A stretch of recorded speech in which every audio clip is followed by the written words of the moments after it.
AI goes so fast, helping people to slow down is so important, right? So it's like we have to help our clients to slow down as they're using these tools so that we don't get AI slop.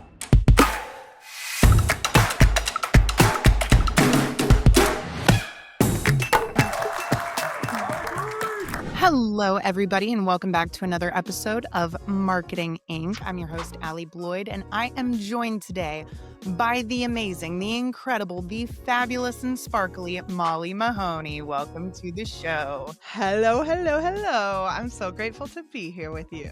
Well, I'm hyped to have you here because obviously you are an incredible marketer, but you're also an amazing person. I am thankful to know you as a human, as a friend, and this is the first time you've been on the show. So I know our audience is going to get so much value from what you have to share. But for those people who are listening who may not know about you, which probably is a very, very small percentage of people, but why don't you just kind of bring everybody up to speed on who you are, what you do, and how you came to this point in your life and career? Sure. Yeah. So super stoked to be here as someone who is a super fan of Allie Bloyd and just so grateful for you as a friend as well. As you said, my name is Molly Mahoney. I was a professional musical theater performer for about 20 years, which is highly impossible because I'm not that old, but apparently I am. So I was a professional musical theater performer. I sang and danced in Vegas on cruise ships, all of that. And then I changed my entire life and started teaching things online. So when we moved back out to California, I launched my company actually teaching singing students and performers, blues band singers, like all kinds of performers, how to sing and how to, I know, so random, but how to build a career online to build their performance career. And then in 2016, I made a big shift, which was one of the best decisions I made. Rather than teaching performers how to have a business, I started teaching business owners how to perform. Yeah. And that's where everything changed. So 2018, we focused on messenger bots, bringing that into your videos that you're creating. We had a program called Camera Confidence, and we got really big with messenger automation. ManyChat hired me on their behalf to go speak at places like Digital Marketer, which was just awesome. And then in 2021, we created the world's first AI-focused content membership called the AI Content Club. And the rest has been a wild adventure of helping people to use AI without losing the human authenticity behind it. So Well, I love it's it. been really That's fun. such an incredible story. I think first and foremost, like the coolest thing is you are doing something that number one is, I think, just hard to do professionally in general, which is actually be a performer. And Yeah, you like did, make an actual living at it. Like that, I yeah, think is also the thing that people, even in school, you like you get a degree and you learn how to sing or dance or whatever, but you don't learn like the business side of it. And there was mhm. so much that went into that. So yeah. Yeah. So you had this really kind of unique career as it was, but you obviously had these awesome business skills. I don't know if those were self-taught or if you just kind of, picked them up along the way through different things. But the fact that you went from doing something that really is hard to scale, you're one person, like you can only sing as one person, you can only perform as one person. And you took this skill that you had and you transitioned it to an online education business. I think is really powerful because it does go to show that no matter what it is you're doing, there is an opportunity to teach others what it is you have excelled at, and that expertise that you have. So I absolutely love that. How did you end up deciding to shift from working with singers and performance artists to teaching other business owners the skills of performing and camera confidence and things like that? Yeah, well, it was a harrowing tale of destruction because I was following everything that Pat Flynn taught. So I based my entire, if you go like way back in the archives of the Prepared Performer, up until recently, I was still the number one search result for tap dance terminology. I finally decided that I needed to release that badge of honor, and I did some things AEO wise to kind of shift that. And I no longer show up, which is a good thing. It's not good for my party tricks where I could be like, see, it works. But so I used a lot of organic strategies that I learned from Pat Flynn, but everything that he was doing in terms of teaching and all of that, I realized, I could do this for my performers. So I decided to launch a program called Prepared Performer Profits, which was the cure for the starving artist syndrome. Mhm. And it failed miserably, like so bad. And the 2 huge mistakes that I made with it were this: I pre-recorded everything. So the whole entire course was pre-recorded because I thought I knew what they needed and what they wanted. Big mistake. The second thing was my tagline being the cure for the starving artist syndrome. When you call someone a starving artist, like, "Join my coaching program for broke business owners," like, what are you actually doing? And I told this story once at an event that I was speaking at the eWomen Portland chapter, and someone started crying and came up to me afterwards, not crying tears of joy, crying tears because she was so offended that I would even use the term starving artist. And I was like, no, no, no, no, no. My whole point is that I didn't want them to be starving artists. I wanted to shift that mindset. Mm, She misunderstood, and I got careful about how I talked about this story from then on. But what I really realized is if you're calling someone a starving artist, they are going to assume that identity that you have given them, and Mhm. they are not going to want to pay you. Yeah. So, with That's all of that, I was like, what'd you say? I said that's a huge lesson. Huge. And so I was working with several different business coaches at the time because I always think it's so important to have a mentor and a coach that you're working with. And I realized I had a choice. I could either stop the online business thing. I was one of the top vocal coaches in Orange County, and I had done really well at positioning myself with a monthly Broadway themed open night mic night that I ran every single month. It was called the Ghostlight Vocal Jam, which I should talk about that more often because it worked super well to give our clients, our students, something to look forward to and like an in-person community thing that bonded them to us. Yeah. And that, I could have gone back to that, or I was like, I could find another niche to focus on. And so I made a huge list of everything that I could teach, like what I was skilled at, and then a huge list of all of the places that I was already connected to groups of people. So now we call these awareness playgrounds, but it wasn't about a specific niche. It was like, what Mhm. groups am I already connected to? So I had run a confidence coaching program for the city of La Habra for their youth staff. Like I had gone in through a mom of one of my students who hired me to come train the youth staff in this city so that they could speak more confidently to the community. And I almost shifted my entire business just to focus on municipalities and training their teams to be more confident. Interesting. I am so glad I did not go in that direction. But as I was doing this, one thing happened, which was an outside force, which was Facebook Live. So Facebook Live came out in the middle of all of this. And I thought, my skills as a performer, I can help business owners to use specifically Facebook Live. So there were lots of people like Kim Garst was teaching about Periscope, other live stream opportunities. But Facebook Live was so new that I created an empty Facebook group. I created a spreadsheet of 30 ideas of what I thought I could teach for 30 days inside this Facebook group, and I sold it for $47. Love it. It was awesome. At the end of and they got lifetime access. So at the end of that month, I was like, "Well, this went really well." We had great feedback. And then the next month I raised the price to 97 and then that went well. The next month I raised it to 197. I kept teaching it live, so I went live for 60, 75 days, which Wow. was cuckoo. That is And crazy. like, really crazy, and by halfway through the 3rd month, I was like, "Why am I still doing this live?" So at that point, I repurposed it all in a Facebook group. I didn't use any technology to deliver the course, and the last time that we sold that course, we were selling it for $5,000. Wow, that is incredible. I mean, that story alone is just like an amazing marketing lesson in and of itself. It truly is from like ideation and identifying your avatar, looking at your skills, what you can sell, not being scared of the technology piece, not worrying if you have anything fancy, if you have a website, Yeah, and validating your offer by something that is an easy yes price point and getting the feedback that you need to know that this is something that will work and being able and to to tweak it as you go, also, like, not having so much like, releasing the ego of thinking, like, "I know exactly what should be next." Like, yeah. get the feedback and adjust as you go. It was good. I should tell that Well, story I more think that's often. huge because so many people who do wanna go into the online education space are still in that mindset that they need to prepare everything beforehand, spend all this extra time, effort, money.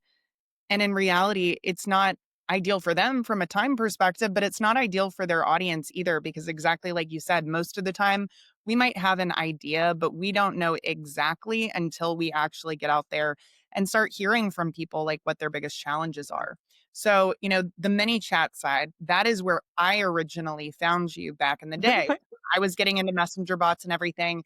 And I saw you on the mini chat side and doing different things related to that, which I thought was super cool. This was obviously like a pretty big shift in the social marketing space. Like they were the first ones who allowed us to utilize any type of lead capture outside of Facebook ads, really. So, how did you stumble into messenger bots, get started with that? And what was it about bots that was working so well for you? Yeah, so it's a very specific moment in time that I think about all the time. So I had heard about it a little bit, and like Molly Pittman was doing some videos and things, but I just kind of was like, yeah, yeah, I don't know. And then I was at so I think the first time I really knew about you was at Social Media Marketing World. I was telling Allie right before we started this that Allie dresses to the nines when she speaks. And I was like, who is this woman in this fabulous, gigantic dress? Like, I just remember you would wear these like, it was so good. So it was actually, I was at Social Media Marketing World. And after the event, Mari Smith hosted at the Marriott, I think, or at the Hyatt maybe, a meetup that people paid for where she taught based on the insights that had come up from Social Media Marketing World. It was kind of like a social media, Facebook focused, special day where you could go learn from Mari Smith. And Mari has been such an amazing mentor and now friend over the years. And having, like, I could cry thinking about this moment sitting in this group I was sitting next to Kelly Mirabella, if you know her, Kelly Yeah. Noble Mirabella. So I'm sitting with her and Mari mentions messenger bots and ManyChat, and Kelly leans over and she goes, "Did you know that you can connect messenger bots to a live video on Facebook?" And I was like, "What? I don't understand how that would work." Because it just didn't make sense to me because things were different at the time, right? It didn't really I was like, "How would that work?" And she said, because you can pre-schedule the video, you create the bot ahead of time, you go live, then you connect it to the live video because it used to be that when you would schedule a video on Facebook, I guess it still works that way now. The video like happens inside that same little box. Yeah.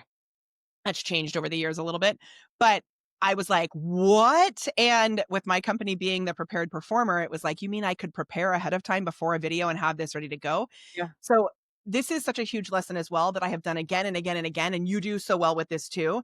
It's like staying ahead of what's happening with technology without worrying about doing it perfectly, just telling people that these things exist and Yep. I'll walk through it and learn out loud has Mhm. been so huge for authority building. And so that weekend, I went home and I remember we lived in an Eichler at the time, which is like a house, a mid-century modern house with an atrium. And for whatever reason, I was outside in the atrium, like I think I was like crafting or something because I had like yarn out there. I would make fiber arts and stuff. I obviously do not have time to do that right now, which I wish I did. Yeah. Or maybe I could make time if I wanted to.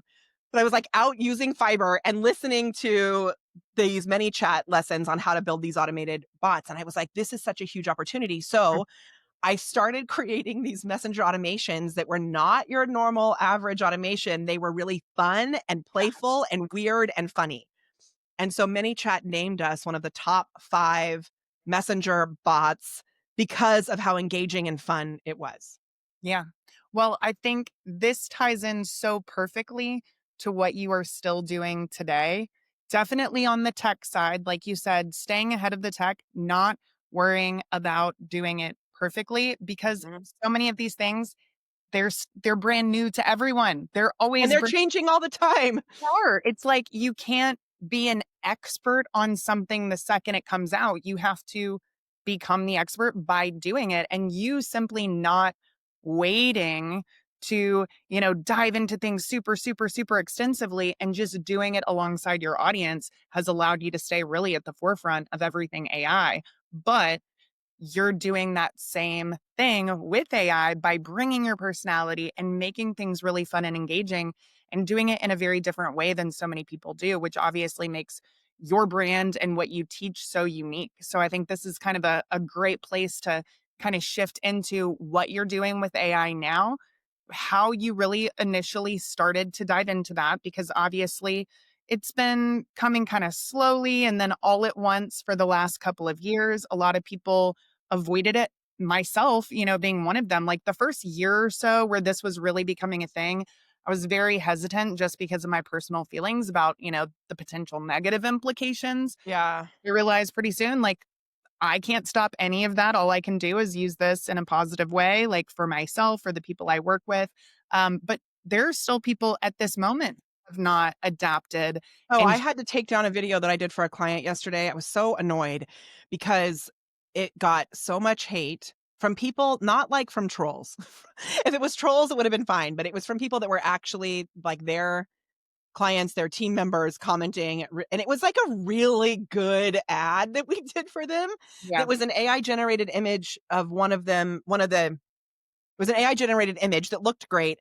And then all it was like a slow pan in with a little bit of movement behind it. hmm, And everybody freaked out because of the industry that they're in, which is like artists and things like that, which I gotcha. get.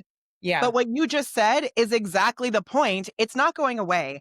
it's And not. so if the actual artists in the world don't start to use it to promote their actual art, Yep. the people who are using it to promote their trash they're gonna take them out. And so I think there needs to be a balance in this conversation around, obviously there are not economic, well, there are economic Yes. implications, but For I sure. mean, uh, ecological, whatever, there's Yes. that side of it. And then there's also coming as a performer, I get that it is scary for Hmm. performers, but I just think that what we do around the performance is often lacking. And if we can use AI to help drive more traffic and more eyeballs to the actual real human art, Yes. that is an opportunity.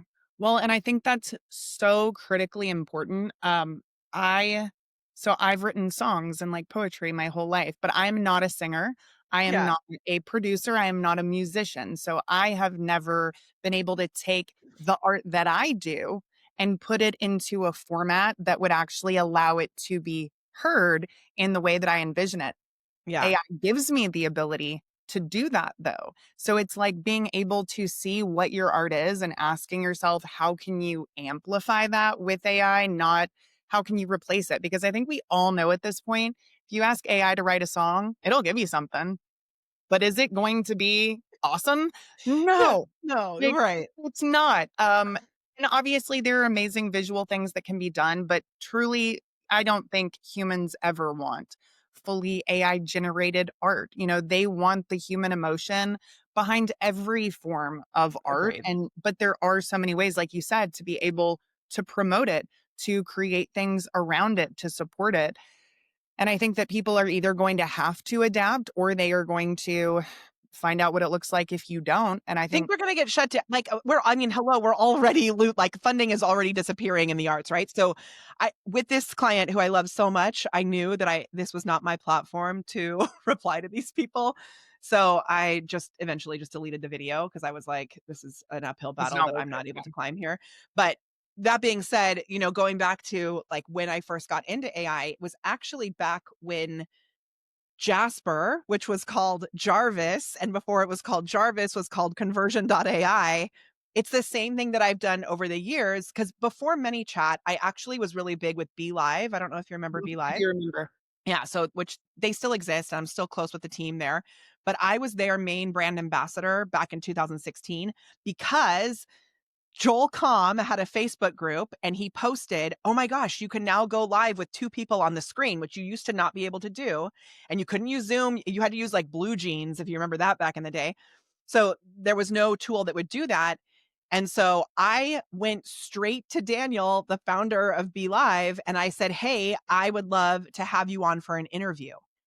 That is what I have done, like, consistently is I just reach out to the founder of these tools because 'cause they're all humans. Yeah. When I ask a question to support, if support writes me back, I say, "Thank you. By the way, I have a community of people who would love to know more about this tool. Do you wanna come on and do a video together?"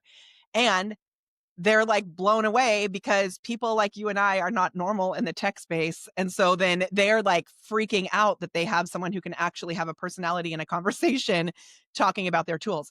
So the same thing happened with Conversion AI, and so I did loads of videos, with Austin and with Dave back in the day, and really, I just loved the magic that could happen when you were using AI. It was like I was telling stories with my kids at night about it.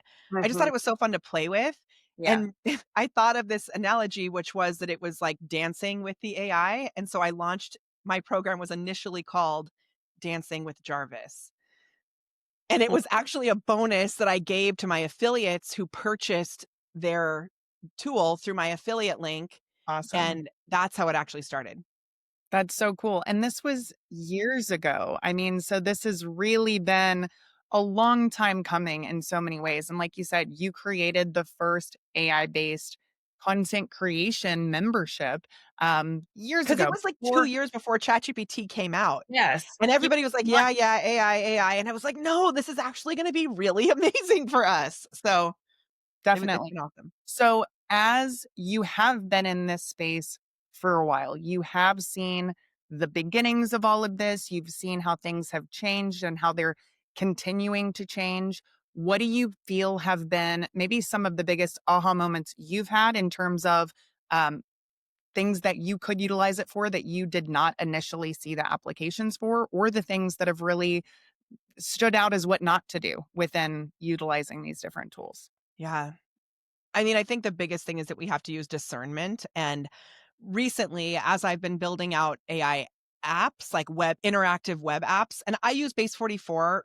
I know a lot of people love Lovable and Bolt and all of that, but we use Base 44 just simply for the ease of use, and I like it's so amazing and everything is ready instantly when you're using this. So this is for those people who aren't familiar with the term, it is cringy, I think, but the term vibe coding, which is where It you is just kind of use cringy. it is so cringy. I someone posted on LinkedIn the other day, but I wish we could have used like, couldn't we use another word, not vibe? The way that she wrote it was so funny, and I was like, "This is exactly what I wanted to say." Um, but it's basically you use English words or whatever, you use your language, you don't have to use English, but, one of the developers at High Level's event recently said the best language you can use for coding is English, not Python, whatever, any of the JavaScript, it's English. Um, but whatever language you speak, you can talk to these AI tools and it will build you a tool. And one of my clients recently, I released this tool yesterday that writes 12 assets so that you can sell a 90-minute assessment. So it writes the title and the description, it writes the sales page, it creates the pre-call questionnaire, it creates the actual script that you go through while you're on there live, it creates the slides that you use. It's like, it's amazing. And as you do this, you have to go to each individual asset and just click the button that says generate after Mhm. you fill in your company details. And one of my clients was like, Molly, I don't understand. Why wouldn't you just have this like fill in your company details, then click one button and then it creates everything? And I love workflows like that I build with things like MindPal for Mm, myself. But yeah. when it comes to our clients, for the most part, unless it's something that I do have some that I make that do loads of stuff at one time. But with this tool specifically, what I realized is AI goes so fast, helping people to slow down is Mm, so important because otherwise our brain, our hearts, our like human gut check can't actually participate because we're just clicking and clicking and like clicking and posting, clicking and posting, clicking and posting, and we miss the nuance. Our editing skills are out the window, which I'm already bad at, right? So it's like we have to help our clients to slow down as they're using these tools so that we don't get AI slop. That's like one huge lesson I've learned. no, I think you're absolutely right, and a lot of times, I mean, I don't know if you find this, but when I do generate certain things all at once, there are things that I find that I don't like or things that I need to be different or change, and then you're having to generate everything all over again. But at least if you can go piece by piece, I think it helps people understand the concepts a lot more too, because Yeah. at the end of the day, like, you still want to understand what it is you're doing because And this is your why? business. Yeah. And if you're building tools like this, I said this to my client on the call yesterday, if you're building tools like this, you want to communicate the value to your person who's using the tool. So I used the Expedia analogy. I don't know if you know this, but on the websites where you can search for flights, and they have when you search for your flight, and then it has the little like airplane that's spinning while it's looking for Mhm. the flight. They've added that in on purpose to slow down so you think they're working harder, that they actually could just give you the result right away, but they purposely take a little bit of time so that you see the value in the search. Yeah. Building the anticipation as well. I think Hello? that's super. Yeah, it's like yeah, it's a huge thing. Well, I do think the vibe coding application, I mean, we could just call it chat coding. Wouldn't that be like the most Hello? basic Yes. way to describe it? Um, but this is still such a, it's not new in a sense, but it's still so new to business owners who are not super in tune with it. And then for the general population, it is not even, they're not even aware of it, Also really. scary for people too. And so this I'm glad you brought this up because this is the other thing that I've learned recently that I don't know if you saw my post, but I have been very loud and clear about for like the last 2 weeks, which is if we are teaching about AI and we don't poll our community or see like where the people are at, there's a chance that we are instantly alienating over half of the community that you're Are you speaking to. talking about the, thing from the speaking session? Yes. Yeah. No, but I think you're exactly right because you can't just go straight over somebody's head if they don't have the baseline knowledge to support it. It's not gonna make any sense to them. They're And not this isn't just meant. true for AI, like, this is so true for high level, like, if we look back, if there were I'm sure we have text message conversations between you and I where I was just so flipping confused, and I'm sure you were like, "Oh my god, Molly, get it together," right? Never, never. Okay, which I appreciate you for and the way that you make high level so easy to understand, and now I, like, get it, but in the beginning, when I first logged in, the difference between a sub account, an Mhm. agency account, like, and simply because I think what made it so confusing to me, and I was talking about this the other day, when you go to create an account, it shows you a map and you have to go in and pick a location on the map. I didn't see the ad manually. And because I'm not usually working mainly with local businesses like you are, it was very like, and I know Weird. you're working with lots of other people too, but it was so confusing to me. And that's such a good, like, explanation for an onboarding experience. Also, not only speaking on stages, but sometimes for those people who are doing like webinars or masterclasses or speaking on stage, you may get some trolls who post about you online or who are in the chat like, "Can we please move on? This is basic. I thought we were gonna learn things here." Yeah. Real experts know that the foundations are more important than anything, and so if you come at this AI thing with an ego of like even if we just talk about the difference between ChatGPT and Claude. Mhm. So sometimes people come in and they're like, "Ugh, sorry girl, but ChatGPT is so 2000 whatever, and I'm like Claude is the only thing that works for people." Yeah. Here's the problem. Most people are using ChatGPT. So if we just use that as I used to give a disclaimer at the beginning of my presentations and I would say, and I should probably do this again, like I'm going to say ChatGPT, which can mean Claude, which can mean Perplexity, which can mean Gemini, but the Yep. most common term that is used is ChatGPT. So I'm just going to bring us to that baseline and then you can go use your fancy Claude. I use Claude also. Yeah. Great. You are cool. Glad you like Claude. Like, whatever. I just Yeah. wanna make sure everybody understands the foundations. Well, I think it's true for anything that you are doing. And almost the more that technology advances, the more that the back to basics, foundations, fundamentals apply, no matter what it is you're doing. Because the truth is, a tool is only as good as what you do with it. It is only as good as what you put into it. If you don't understand who you're serving, how you're serving them, why you're serving them, what the best format is, all the foundational marketing and sales principles, all of those things have to go in to what you're creating. So it's not about just clicking a bunch of buttons and telling it to create cool things. There's a reason why, like at this point in time, we have the ability to do almost anything with very little money, very little knowledge, very little time. Like it's insane. But you look at the general business owner population, and then we could talk about the whole non-business owner population, who's really leveraging it, like in terms of a significant way. And that's because you can have the tools all you want, but it still takes the ideas, it still takes the desire to troubleshoot and figure things out and the execution and the understanding of how to actually build, sell, and market things And, to like, make it. psychological principles and human communication and human connection, and I think in the beginning, it was easy to sell this is exactly what happened with messenger bots. We had a video that hit a reach of 1,000,000, and not like a cute little reel, but an actual long form live video where I was Okay. teaching how to do something. Like, Yeah, it's a that's big super difference, impressive. right? I, like, freaked out. But the real reason that it worked is because we used this system that I call the APR method, which I'm gonna be coming back to this year. You announce the fact that a training is coming up. You use a messenger bot to comment underneath that post to get opted in to come to this training, which can be like a Okay. YouTube Live, Facebook Live.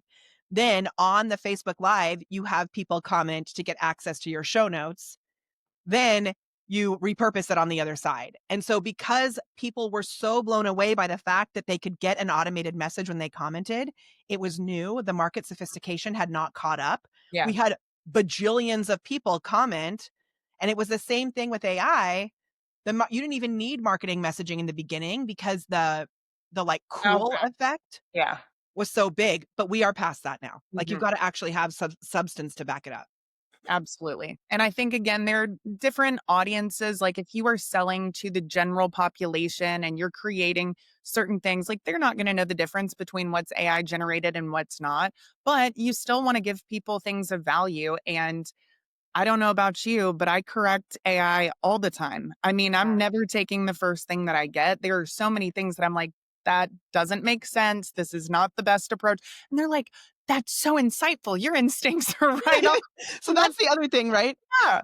You can't just assume that whatever you're given is the best thing The for you. confirmation bias is, like, dangerous, actually, I think. I saw I someone agree. recently put in their inside ChatGPT in the main communication settings, something that was like, um, "You judge everything I say with a stern eye," or something.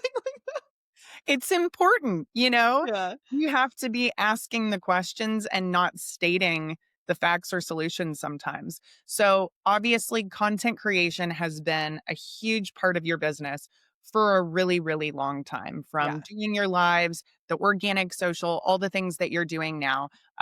What do you find are the best practices for utilizing AI for content creation itself? Yeah. So we have a really like, when I was talking about stacking the systems together and, like, having it go fast, this is one that I do it slow with my clients once a month, but I do have my own tools that do this three-step system pretty quickly. So we start everything by identifying your brand voice and getting super clear around the things that make you weird.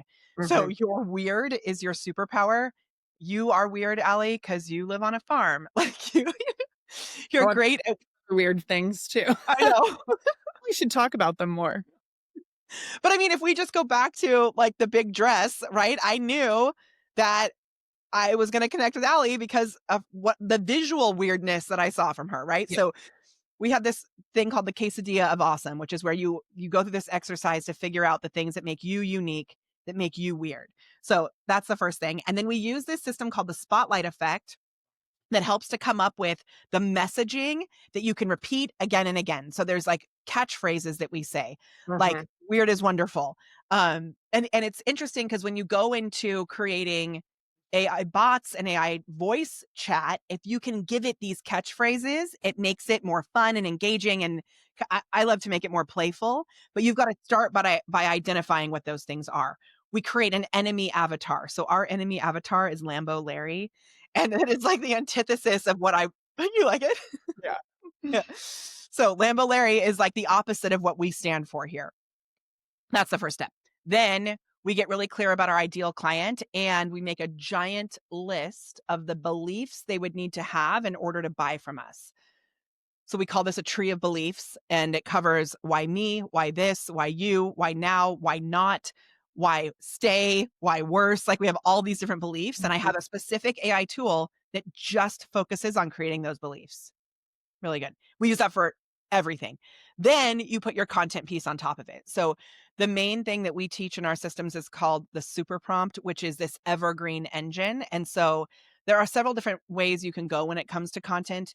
If you want to go straight up viral, like Adley does, that is one direction. If you want to go more smaller and you're targeting the specific ideal clients and you're looking to start conversations, that's more of the direction that I go in. Mhm. And then there's a kind of an in between. So none of them are wrong. They're just for what you actually want in your business. And so we create this Evergreen engine. And then from there, in that Evergreen engine, one of the things is a weekly valuable post.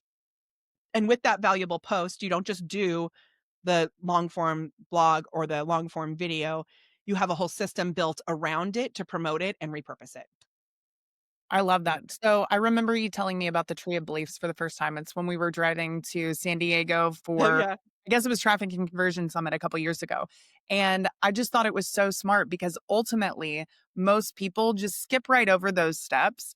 For me, like I think about all of those things when it comes to creating ads, the overcoming objections and identifying the right audience and all of these different things. But it never really occurred to me to consider it when putting together organic content. That's not really ever been my primary focus. And so being able to have the layers peeled back essentially. Like it's Mhm. not just about what you're talking about, it's about how you're talking about it, who you're talking to, and understanding exactly who you're looking for. The reference you just gave to like the type of viral content that Adley does versus more business owner conversation starting, they're entirely different. Mhm. What if you're going super viral, like if that's your goal, the question is, are any of those people your potential buyers? If they are, you're selling something as common as toilet paper. You know what I mean? Like, it has to Well, and apply. that's like the beauty of that type of content, right? Like, and I know that she specifically, because she's so awesome, has like a strategy on the back end that you have to recognize that you're going to reach 2 million people. And from those 2 million people, that's in like, if we look at the stages of awareness, those are the people that are completely unaware.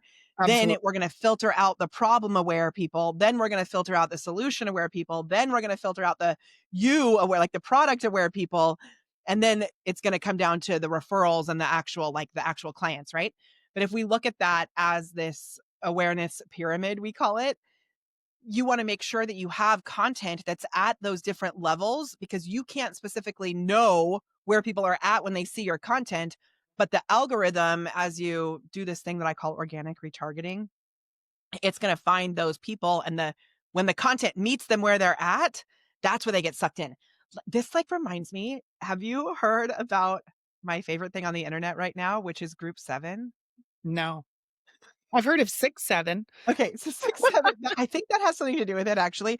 But by the way, my husband is going as a sick 7 for Oh, that's Halloween. hilarious. So I he made love a it. jersey that he, like, designed himself that has just a 7 on it, and then he's wearing, like, a ice pack on his head or something, like, And he's, just like, so gonna be everyone knows, we're recording this on Halloween, so she's talking about Halloween. so funny. So if you don't know what 6, 7 is, Nobody else does either. yeah, exactly. So basically, it's just like a phrase that the kids these days are saying that means absolutely nothing, and they just keep repeating it. What'd you say? So we're so old, the We're kids so old. So this woman who's a singer and a musician, she did this test on TikTok which I think is so brilliant. She posted 7, maybe she had more than 7, but at least 7 videos all playing her song as the background sound, but she did different things in the different videos. Mhm. So in some of them she was like looking at the camera talking, and one that she was doing other things in these different videos. Yeah, And she announced that she was doing a study with this, like a case study to see what was going to happen. And she said, if you're seeing this video, you're in group 1. And then the video happened. If you're seeing this video, you're in group 2, right? So she did these videos. By that's the so time she got to number 7, people freaked out. And all of the people in the comments of the group 7 video started owning this group. I have like goosebumps thinking about it because I think it's yeah, so brilliant and it's so yes. funny. And I've seen her being interviewed and she's like, I don't even know what happened. But everyone in the community of this group number 7, they all started having their own inside jokes. They were wearing a group 7 as a badge of honor. They came back to the group 4 video and started commenting on the group 4 Well, video. So it's been this like crazy viral thing that she accidentally created. And I just think it is so funny. that's So, actually incredible, and so I don't know if I told you I was gonna start.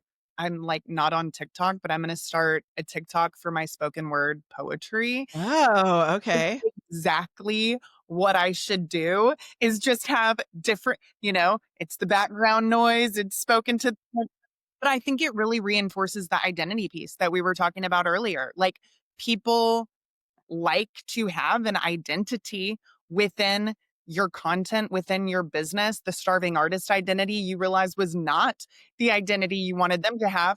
Group 7 identity, they were all about it. And sometimes you just don't know. But I truly do think so many times people stumble into like these brilliant insights completely accidentally. And Totally. that's what makes them so cool is that it wasn't intentional. But if you can take that and then recreate that in some way within your own business, I think that's massive. But okay, so which group won? Was it Well, group? group 7, clearly, yes. Yeah.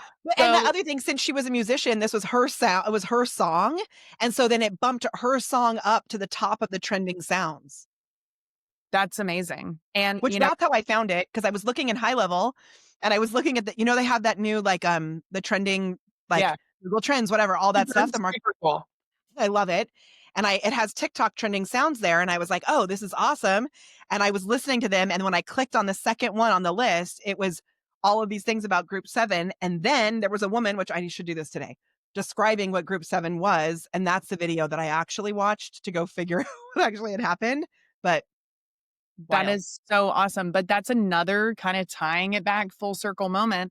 She's an artist, she's a performer. What if AI helped her come up with her 7 different video concepts? Exactly.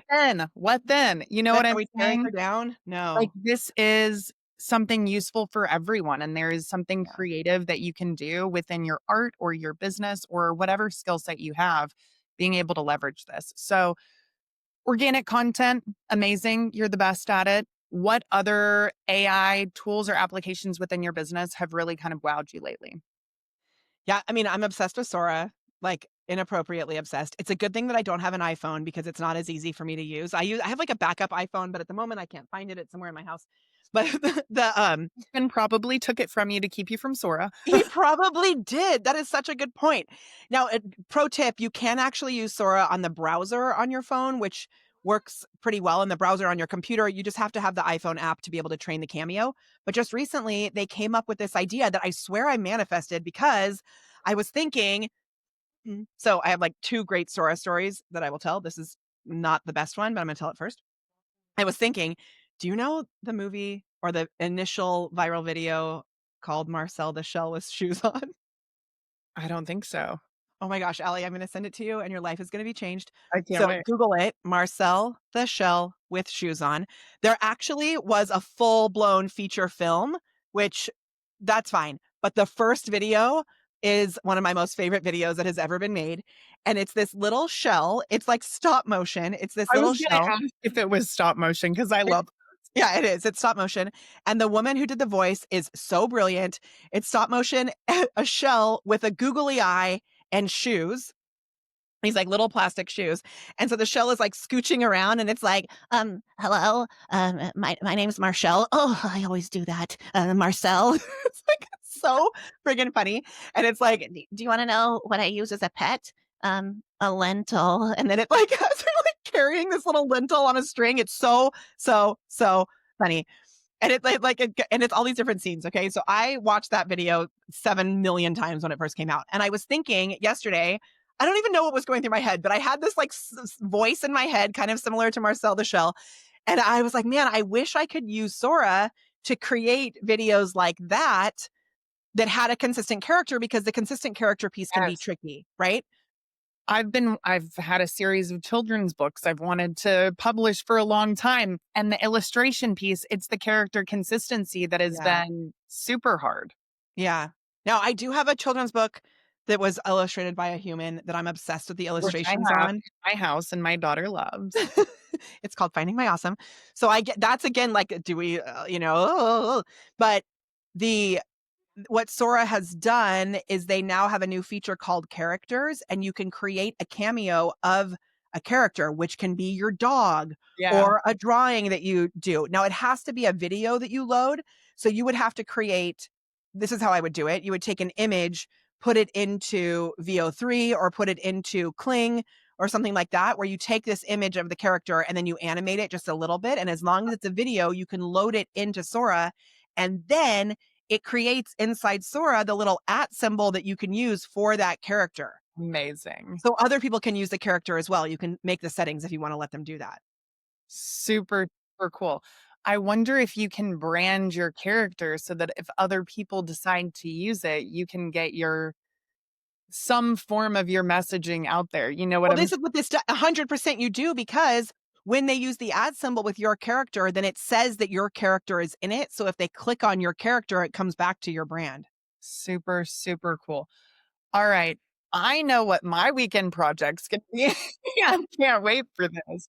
So We yesterday I tried to do it and I can't, my Android wouldn't accept the video. So I've got to find my iPhone now again because I couldn't get it to load. yeah. Okay, but that's like just fun and awesome and I love it. But what I've actually been doing with Sora is an even bigger strategic play. So when Sora 2 first came out, my amazing friend and client, Andy Franco, do you know him? Mm-mm. Okay, he's a genius and you should see, he does a lot with Facebook ads, but he's finally coming from like behind the scenes to do more content creation and stuff. And Sora has been a big piece of this for him. So he got an invite code. If you don't know what Sora 2 is, and you're this far into this conversation about Sora 2, I apologize. It's the video generation piece within OpenAI. So it's like ChatGPT's version of a video generator. And it's an app that you can download on an iPhone, on an Android at this exact moment, Halloween.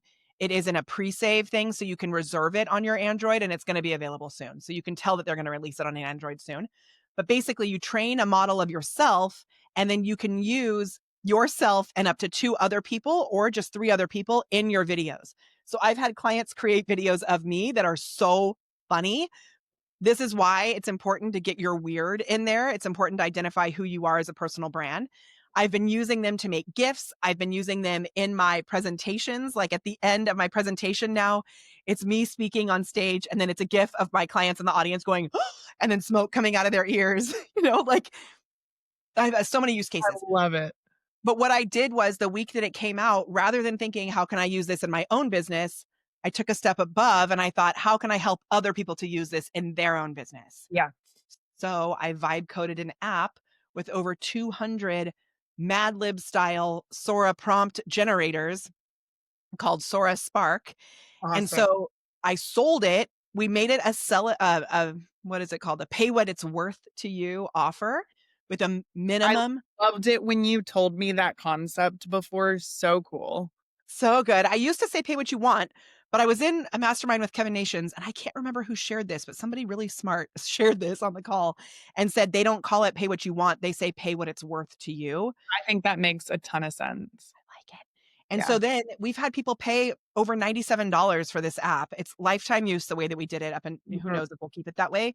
And then they buy it, they get access to this tool. Then Sora launched storyboards, which is a way to make even longer videos. And so now I've added a storyboard prompt in there. It Amazing. is it's super awesome. So we did 130 sales in just 3 days from idea to selling it. And that is the power of AI in and of itself. From Yes. idea to selling in 3 days, there has never been a time where you could do something like this. And this is what's so exciting. So I think the final question that I'll have 2 final questions. This question is because it is so exciting, because there is so much that is already available and so much that is coming out and so much that is constantly changing.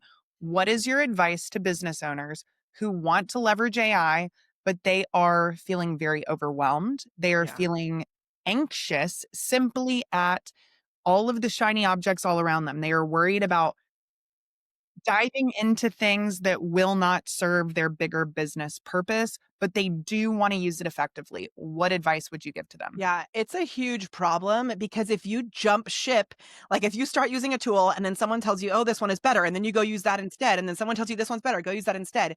Like if I did that on the vibe coding apps, after I've gotten so good at using Base 44, I would lose so much time simply because someone says it's a little bit better, Yeah.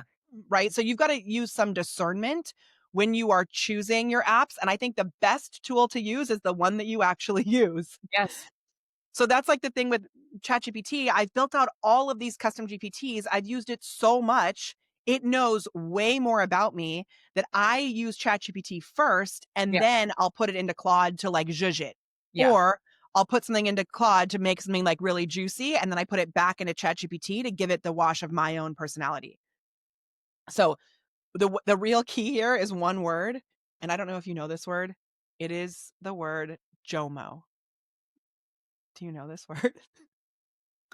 The joy of missing out. Yes. There we go, there we go. I think that's actually great because the truth is, that is how a lot of people feel. It's like this anxiety about missing out, but it's also this just anxiety at what they don't know and what they think is gonna happen if they don't get on things, but there is time to be lost by dabbling in lots and lots and lots of different And things. unless you are, Natalie Choprasant or Matt Wolf, where that is their entire business model, and to a little lesser extent, Allie and I, like, follow people like Allie and I who are getting in and playing with things and figuring out and giving you a guide for the discernment also. Like, you don't have to go in and use all of these tools.